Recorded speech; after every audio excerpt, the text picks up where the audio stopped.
बच्चों, बारिश रुक गई है। मैं अभी अनाज लेकर आती हूँ।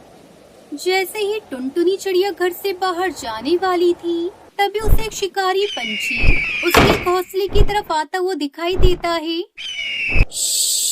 बच्चों, शांत रहो। शिकार की गंध तो यही कहीं से आ रही है, लेकिन यहाँ पर तो कोई नहीं है। लगता है शिकार यहाँ से होकर गया है। मुझे जरा और आगे जाकर देखना होगा। वो कौन था माँ? वो एक शिकारी पंछी था बेटी। ऐसे शिकारी पंछियों से हमें दूर ही रहना चाहिए, वरना वो हमें नुकसान भी पहुँचा सकते हैं। माँ, मुझे बहुत डर लग रहा है। अगर वो शिकारी पक्षी फिर से यहाँ आ गया तो आप हमें छोड़कर कहीं मत जाइए माँ। दोनों ही बच्चे अपनी माँ को गले लगा लेते हैं। बच्चों, अब मुझे अनाज लाने के लिए तो घर से बाहर जाना ही होगा। जल्दी ही हम हमारा घर किसी सुरक्षित जगह पर बना लेंगे। चलो, अब मुझे जाने दो। ऐसा कहकर टुनटुनी अनाज लाने के लिए चली जाती है। थोड़ी दूर जाने के बाद उसे अनाज मिल जाता है। वो अनाज लेकर अपने घर की तरफ जा ही रही थी, तभी उसे किसी की आवाज सुनाई देती है। चिड़िया, ओ चिड़िया। टुनटुनी चिड़िया उस पेड़ के पास चली जाती है। अरे चिड़िया, मैं बहुत सूख गया हूँ। मुझे पानी की बहुत जरूरत है। क्या तुम मेरी मदद कर सकती हो? अगर तुम पास वाली नदी से थोड़ा पानी लाकर मेरी जड़ों में डाल दोगी तो शायद मुझे थोड़ी राहत मिलेगी। क्यों नहीं पेड़ भाई, मैं अभी पानी लेकर आती हूँ। तब तक आप मेरा खाना अपने पास रखिए। ऐसा कहकर टुनटुनी चिड़िया पास वाली नदी से एक मटकी में पानी भरकर ले आती है और उस पेड़ की जड़ों में डाल देती है। तुम्हारा बहुत बहुत शुक्रिया चिड़िया। कोई बात नहीं पेड़ भाई, अब मैं चलती हूँ। टुनटुनी अपने घर जाकर अपने बच्चों को खाना खिला देती है। थोड़े दिनों बाद टुनटुनी अपना घर एक सुरक्षित स्थान पर बना लेती है और वहाँ अपने बच्चों के साथ रहने लगती है।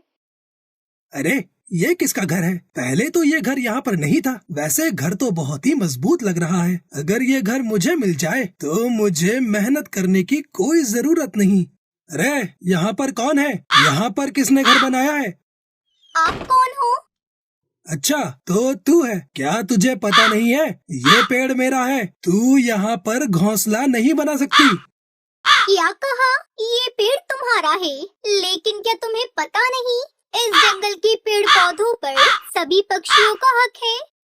वो सब मुझे नहीं पता। तू पहले मेरे घर से बाहर निकल। अरे, तू कौन है मुझे घर से बाहर निकालने वाला? चल भाग यहाँ से। ऐसा कहकर टुनटुनी दरवाजा बंद कर लेती है।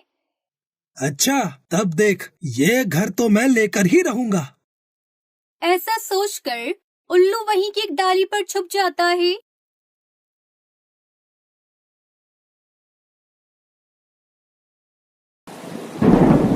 पहले मेरे घर से बाहर निकल। अरे उल्लू अंकल, हम इतनी तेज बारिश में कहाँ जाएंगे? वो सब मुझे नहीं पता। तुम पहले निकलो यहाँ से, वरना मैं तुम्हें खा लूंगा। तभी टुनटुनी वहाँ पर आ जाती है। अरे बच्चों, तुम दोनों बाहर क्या कर रहे हो? चलो अंदर जल्दी से। माँ, उस उल्लू अंकल ने हमें हमारे घर से बाहर निकाल दिया। अरे बाप रे, ये क्या हो गया? एक तो मुझे अनाज भी नहीं मिला और यहाँ मेरा घर भी उल्लू ने छीन लिया। बच्चों, तुम चिंता मत करो, चलो मेरे पीछे आओ। बारिश में भीगने की वजह से बच्चे ठंड से कपकपा रहे थे। हे ऊपर वाले, अब मैं क्या करूं? किससे जाकर मदद मांगूं? अरे चिड़िया, क्या हुआ? टुनटुनी इधर उधर देखती है। मैं वही पेड़ हूँ जिसकी तुमने उस दिन मदद की थी। पेड़ भैया, लेकिन आप तो उस दिन बहुत सूख गए थे। हाँ, मैं तुम्हारी मदद से फिर से हरा भरा हो गया हूँ। लेकिन तुम्हें क्या हुआ? तुम इतनी परेशान क्यों हो? फिर टुनटुनी सारी बातें उस पेड़ को बता देती है। अच्छा, तो ये बात है। अरे चिड़िया, तो तुमने मुझे पहले क्यों नहीं बताया? रुको, मैं कुछ करता हूँ।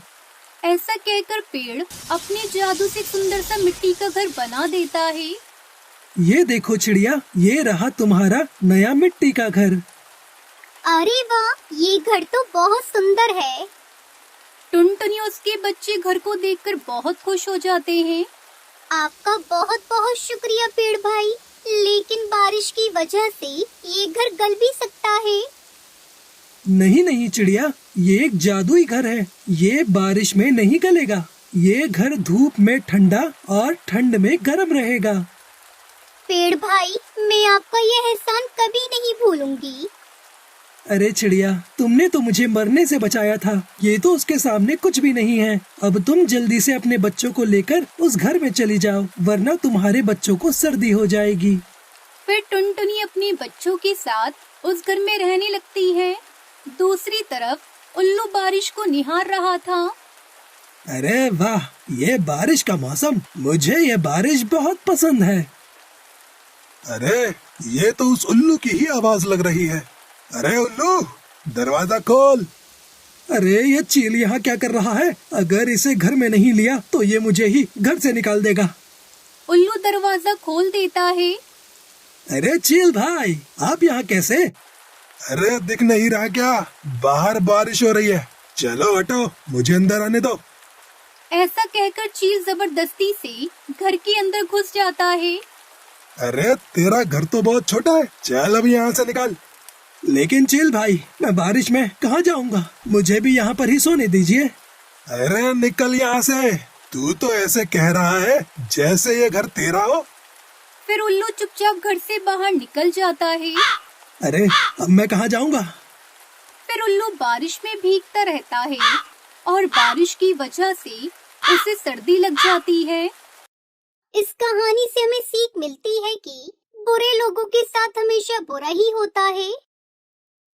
एक समय की बात है, एक घना जंगल था जिसमें हर तरह की छोटे बड़े जानवरों और पक्षियों का बसेरा था। उसी जंगल के एक पेड़ पर घोंसला बनाकर एक नन्ही चिड़िया भी रहा करती थी। एक दिन उस जंगल में बहुत बुरी आग लग जाती है। सारे जानवर चिल्लाने लगते हैं, भागो भाई भागो यहाँ से, आग लग गई है। नन्ही चिड़िया जिस पेड़ पे रहा करती थी, उस पेड़ में भी आग लग जाती है। उसे भी अपना घोंसला छोड़ना पड़ता है, लेकिन वो जंगल की आग देखकर घबराती नहीं है। वो तभी नदी के पास जाती है और अपनी चोंच में पानी भरकर जंगल की ओर लौटती है और चोंच में भरा पानी आग में डालकर वो दोबारा नदी के पास जाती है। इस तरह नदी से अपनी चोंच में पानी भरकर वो आग बुझाने की कोशिश करती है। हे भगवान, मुझे जंगल को बचाना होगा, नहीं तो इस आग में जलकर सब मर जाएंगे। चिड़िया को आग में पानी डालता हुआ देखकर सारे जानवर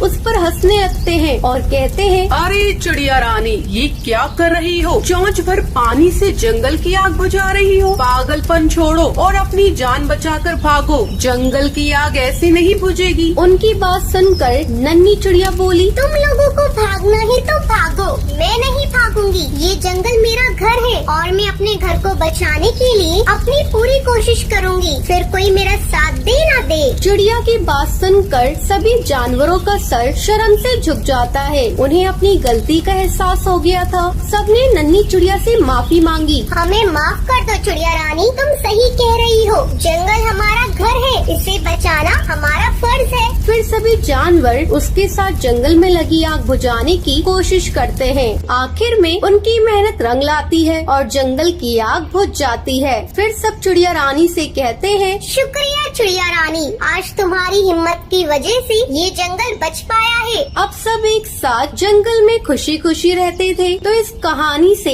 हमें ये सीखने को मिलता है, परेशानी चाहे कितनी ही बड़ी क्यों ना हो, बिना कोशिश किए हमें कभी हार नहीं माननी चाहिए। आज का सवाल ये है, जंगल की आग कौन बुझाता है? अगर आपको पता है तो आप हमें कमेंट करके जरूर बताएं। अगर आपको ये वीडियो पसंद आई हो तो इसे लाइक और ऐसी कहानियाँ देखने के लिए मेरे चैनल को सब्सक्राइब करना ना भूलें।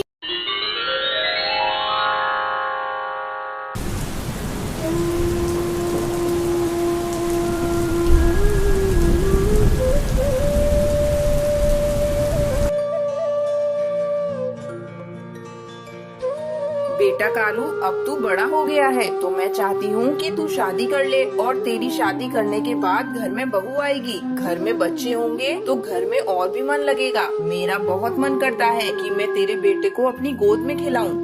अरे दादी माँ, शादी वादी में कुछ नहीं रखा है। आज मैं शादी करके आ भी जाऊँ तो तुम खुद ही कुछ दिनों में बहू से परेशान हो जाओगी और उसे तरह तरह के ताने दिया करोगी। नहीं बेटा, ऐसा कुछ भी नहीं है। मैं उसका बहुत ख्याल रखूंगी और उसे हमेशा ही खुश रखा करूंगी। तब तक आप लोग हमारे इस वीडियो को लाइक और अगर आपने हमारे चैनल को सब्सक्राइब नहीं किया है तो जल्दी से सब्सक्राइब कर लें और कमेंट सेक्शन में जरूर बताएं कि आपको हमारी ये कहानी कैसी लगी। ठीक है दादी माँ, जब तुम कहती हो तो मैं शादी कर लेता हूँ। ये कहकर कालू जंगल के पंडित के पास जाता है और उनसे कहता है, पंडित जी देखो, वैसे तो मेरे घर में कोई कमी नहीं है, बस कमी है तो एक बहू की। और अब मेरी माँ भी चाहती है कि मैं शादी कर लूँ, तो मेरे लिए कोई अच्छी सी चिड़िया हो तो बताना। बेटा तो फिर तू देख कैसे तेरी चट मंगनी पट ब्याह करवाता हूँ। फिर कालू और टुनटुनी की शादी हो जाती है। कुछ दिनों बाद, टुनटुनी बहू, अब तू अपना ध्यान रखा कर, अब काम वाम पर ज्यादा ध्यान मत दिया कर। अरे दादी माँ, आप परेशान मत होइए, मैं अपने अंडे का ध्यान अच्छे से रखूंगी। देख बहू, मेरे पोते को कोई भी परेशानी नहीं होनी चाहिए। मैं चाहती हूँ तू एक बेटे को जन्म दे और मैं उसे अपने हाथों से खिलाऊं। कुछ दिनों बाद कालू के घर में 3 बेटियां पैदा हो जाती हैं, जिसे देखकर दादी माँ का माथा चढ़ जाता है और वो टुनटुनी के बारे में मन ही मन सोचती है, ये कलमुही जब से घर में आई है कुछ भी अच्छा नहीं हो रहा है। अब इसने बेटे की जगह 3-3 बेटियों को जन्म दे दिया है। अब इनकी परवरिश कैसे होगी? ये तो मेरे बेटे की सारी कमाई ही खा जाएंगी। फिर तीनों बेटियां धीरे धीरे बड़ी होने लगती है और वो एक दिन दादी माँ के पास आती है। दादी दादी, हमें भूख लगी है, हमें कुछ खाने को दो ना। ओहो मनुष्य चिड़िया, मुझे हाथ लगाने की जरूरत नहीं है। मुझसे दूर रहो और मेरी तरफ से भूखी मर जाओ, मुझे कोई फर्क नहीं पड़ता। दादी, आप हमसे प्यार क्यों नहीं करती हो? हम तो आपसे बहुत प्यार करते हैं। मैंने तेरी माँ से कहा था मुझे लड़का दे दो, लेकिन उसने जन्मी तो 3-3 बेटियाँ। दादी, क्या लड़कियाँ होना कोई गलत बात होता है? लड़कियाँ तो अच्छी होती है। माँ कहती है हम बहुत भाग्यशाली हैं। अच्छा, तो तू अब मुझसे जबान लड़ाएगी? फिर बुढ़िया उसे पीटने लगती है। तभी टुनटुनी वहाँ पर आ जाती है। माँ जी, ये आप क्या कर रही हो? बच्चियों पर कौन हाथ उठाता है? ये बहुत गलत बात है माँ जी। बेटी तो ईश्वर का वरदान होती है। तभी बुढ़िया तिल मिलाते हुए बोलती है, तू मेरे बीच में मत बोल, मुझे तू बिल्कुल अच्छी नहीं लगती और ना ही तेरी ये बच्चियाँ अच्छी लगती हैं।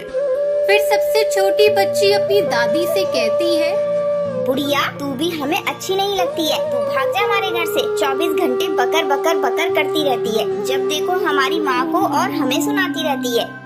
देखो देखो, कल की छोकरी मुझसे ही बातें बनाने लगी है। देख मैं अब तेरा क्या हाल करूँगी।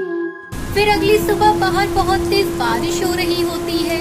सुंदरी दादी के दिमाग में एक तरकीब आती है और वो छोटी बच्ची जो कि सोई हुई होती है उसके पास जाती है। फिर सुंदरी उसे उठाकर एक छोटे से कपड़े में बांध देती है और तेज बारिश में उसे बाहर छोड़कर आ जाती है। पर सुनहरी की भी आँख खुल जाती है और वो अपनी दादी को ऐसा करते हुए देख लेती है। दूसरी तरफ टुनटुनी माँ को अपनी बेटी का आभास हो जाता है। अरे छोटी कहाँ गई? इतनी जल्दी तो उठती नहीं है। हो सकता है बाहर खेलने गई हो। ये कहकर टुनटुनी घर के बाहर देखती है। बाहर बहुत तेज बारिश हो रही होती है। हे भगवान, ये रातों रात इतनी बारिश कैसे हो गई? ये अचानक से क्या हो गया? मुझे अपनी बेटी को बचाना होगा। फिर टुनटुनी छोटी को ढूंढती हुई घर के बाहर जाती है। छोटी, ओ छोटी, तू कहाँ है बेटा? छोटी इधर आ। टुनटुनी को जंगल की नहर के पास उसे पेड़ के नीचे अपनी तौलिया का कपड़ा दिखाई देता है। अरे ये तो मेरी तौलिया है। अचानक से यहाँ पेड़ के पास कैसे आ गई? ये सब कैसे हुआ? तभी सुनहरी अपनी माँ के पास आती है और वो अपनी माँ को सब बता देती है। ये सुनकर टुनटुनी गुस्से से अपनी सास से बोलती है, माँ जी, अगर आपको मेरी बेटियाँ पसंद नहीं है तो मैं तुम्हारे घर को छोड़कर चली जाती हूँ। पर तुमने आज मेरी छोटी बेटी मुझसे छीनी है। तुम्हें बेटियाँ पसंद नहीं है ना? जबकि तुम खुद एक बेटी रही होंगी। माँ जी, आपने मेरे साथ ऐसा क्यों किया? भगवान आपको कभी माफ नहीं करेंगे। इतना सुनते ही सुंदरी की आंखों में आंसू आ जाते हैं और वो कहती है, मैंने तुम लोगों के साथ कभी भी अच्छा नहीं किया, फिर भी तुम्हारी बातों ने मेरा दिल जीत लिया और मुझे पता चल गया कि बेटा और बेटी सब एक जैसे होते हैं, उनमें कोई भेदभाव नहीं होता। उस दिन के बाद से पूरा परिवार खुशी खुशी एक साथ रहने लगता है।